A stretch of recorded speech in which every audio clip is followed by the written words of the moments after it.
The Adventures of Huckleberry Finn by Mark Twain, Chapter 9.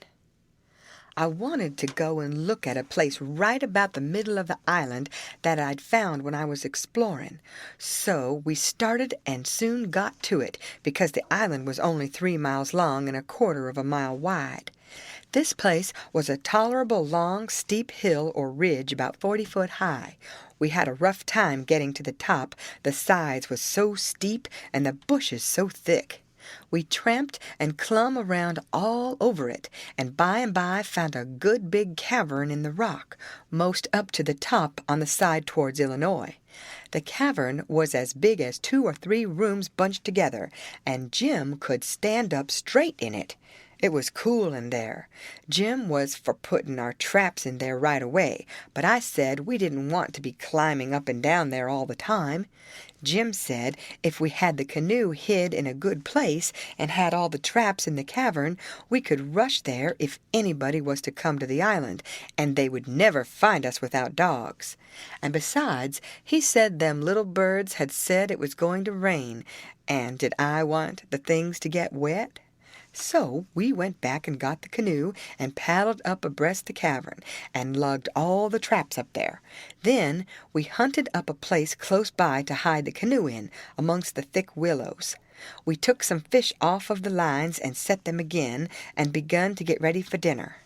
The door of the cavern was big enough to roll a hogshead in, and on one side of the door the floor stuck out a little bit and was flat, and a good place to build a fire on, so we built it there and cooked dinner. We spread the blankets inside for a carpet, and eat our dinner in there. We put all the other things handy at the back of the cavern.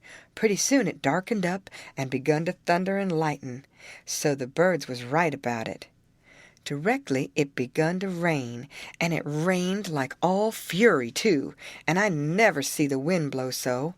It was one of these regular summer storms. It would get so dark that it looked all blue-black outside, and lovely, and the rain would thrash along by so thick that the trees off a little ways looked dim and spider-webby, and here would come a blast of wind that would bend the trees down and turn up the pale underside of the leaves, and then a perfect ripper of a gust would follow along and set the branches to tossing their arms as if they was just wild, and next, when it was just about the bluest and blackest, psst!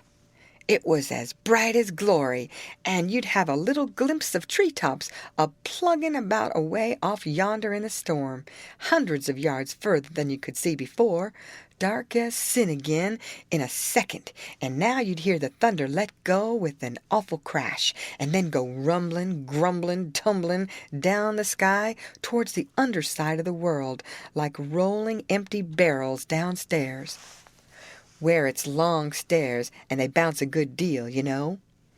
"Jim, this is nice," I says. "I wouldn't want to be nowhere else but here. Pass me along another hunk of fish and some hot cornbread." "Well, you wouldn't have been here if it hadn't have been for Jim. You'd have been down the woods without any dinner, and getting most drownded, too. Dat you would, honey. Chickens knows when it's going to rain, and so do the birds, child." The river went on raising and raising for 10 or 12 days, till at last it was over the banks.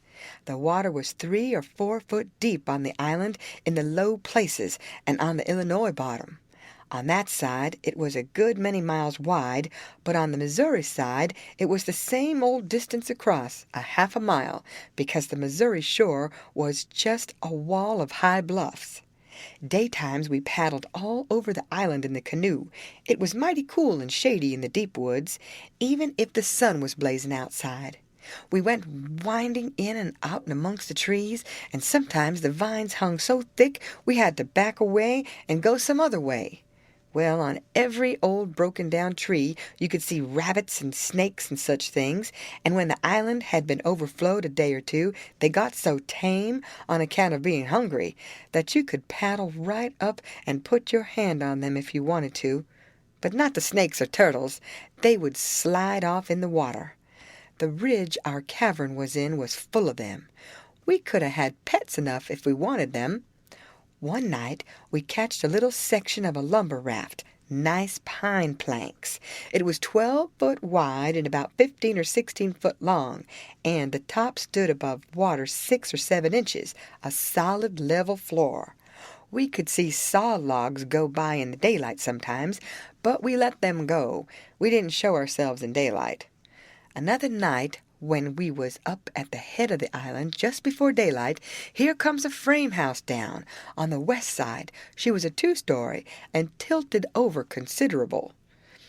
We paddled out and got aboard, clumb in at an upstairs window, but it was too dark to see yet, so we made the canoe fast and set in her to wait for daylight. The light begun to come before we got to the foot of the island. Then we looked in at the window. We could make out a bed and a table and 2 old chairs and lots of things around about on the floor, and there was clothes hanging against the wall. There was something laying on the floor in the far corner that looked like a man. So Jim says, "Hello, you!" But it didn't budge, so I hollered again, and then Jim says, "The man ain't asleep, he's dead. You hold still, I'll go and see." He went and bent down and looked and says, "It's a dead man. Yes, indeedy. Naked, too. He's been shot in the back. I reckon he's been dead 2 or 3 days. Come in, Huck, but don't look at his face. It's too ghastly." I didn't look at him at all. Jim throwed some old rags over him, but he needn't done it. I didn't want to see him. There was heaps of old greasy cards scattered around over the floor, and old whiskey bottles, and a couple of masks made out of black cloth, and all over the walls was the ignorantest kind of words and pictures made with charcoal. There was 2 old dirty calico dresses, and a sunbonnet, and some women's underclothes hanging against the wall, and some men's clothing, too. We put the lot into the canoe. It might come good. There was a boy's old speckled straw hat on the floor. I took that, too. And there was a bottle that had had milk in it, and it had a rag stopper for a baby to suck. We would have took the bottle, but it was broke. There was a seedy old chest and an old hair trunk with the hinges broke. They stood open, but there weren't nothing left in them that was any account. The way things was scattered about, we reckoned the people left in a hurry and weren't fixed so as to carry off most of their stuff.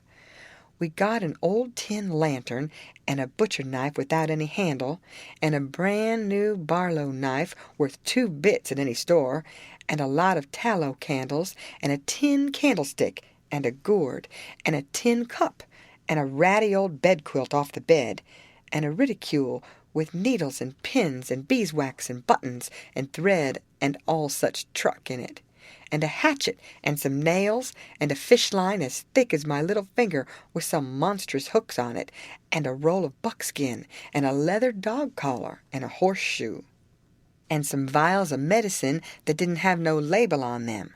And just as we was leaving, I found a tolerable good curry comb, and Jim, he found a ratty old fiddle bow and a wooden leg. The straps was broken off of it, but barring that, it was a good enough leg, though it was too long for me and not long enough for Jim, and we couldn't find the other one, though we hunted all around. And so, take it all around, we made a good haul. When we was ready to shove off, we was a 1/4 of a mile below the island, and it was pretty broad day. So I made Jim lay down in the canoe and cover up with the quilt, because if he set up, people could tell he was a nigger a good ways off. I paddled over to the Illinois shore and drifted down most a 1/2 a mile doing it. I crept up the dead water under the bank and hadn't no accidents and didn't see nobody. We got home all safe. End of chapter.